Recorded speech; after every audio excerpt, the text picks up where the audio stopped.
Ano bang trip ngayon? Papagupit tayo, haba na rin. Sir Dieter Makeover. Baka umasa silang maging maayos, tapos pangit pala. Uy, hindi ko. Katapusan na ng buka. Kuya, pakikalbo to.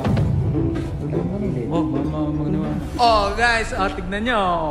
Bagay ba? Sa'yo, pati na sa'yo. Ay, guwapo. Ay, patay na si Dani.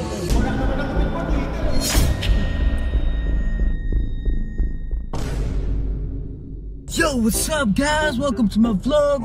We're with Don PJ, okay? We're gonna wait for Don PJ. Don PJ, saan ka na?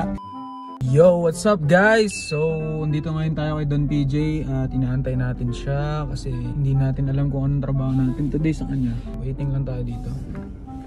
Don PJ, nandito na ako. Asan ka na? Mukhang seryoso ang lakad namin ngayon. Talagang galit. Sorry. Oo, ano yan? Naka-video ka. Hindi ko alam kung anong trip natin ngayon eh. Ano bang trip ngayon? Trip natin ngayon? Ano? Ito. Ano? Busin na natin. Kakalboy na kita. Uy! Huwag naman! Hindi, joke lang. Papagupit tayo. Haba na rin. Di nga. Oo, tara. Pagupit tayo. Iba mo. Okay, ikaw nakikipag-date ka. Napanood ko yung video mo. Kaso haba ng buhok mo. Ano ba yun? Ay, yung mga nagko-comment eh. Puro pagupit eh. Di ba? Ito na! Makeover to, makeover.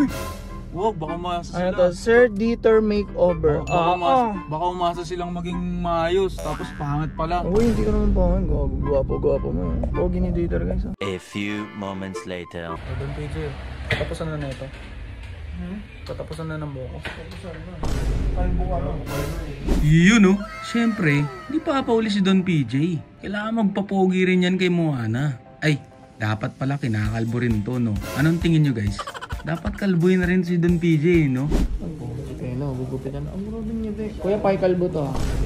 Kalbo na rin. Wag, magnawa na. Wag. Hindi, busin na natin yan. Nababatrip lang sa buhok mo. Wala, kalbo. Oh guys, tignan nyo. Bagay ba? Don PJ oh. Mukha ng tao. Ako. Ani?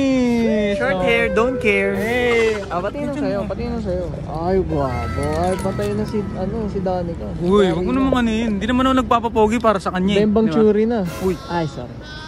Guwapo. Kain tayo. O, tara. Libre ko naman. Okay. Tara. Sige, tara. Yaman yan, tara. Yaman yan. Nakawala naman ng ano yun. Nakawala naman ng... Hindi yan, guwapo nga. Yaman. Sombrero na lang ako. Huwag na. Tara na. Ito, kakain na nga. Guys, anong tingin nyo guys? Pangit ba talaga yung ano? Hindi ba talaga bagay sa akin yung nangyaring gupit? Guys, comment nyo naman oh. Walang tuloy ng gana. Magsombrero na nga lang talaga ako.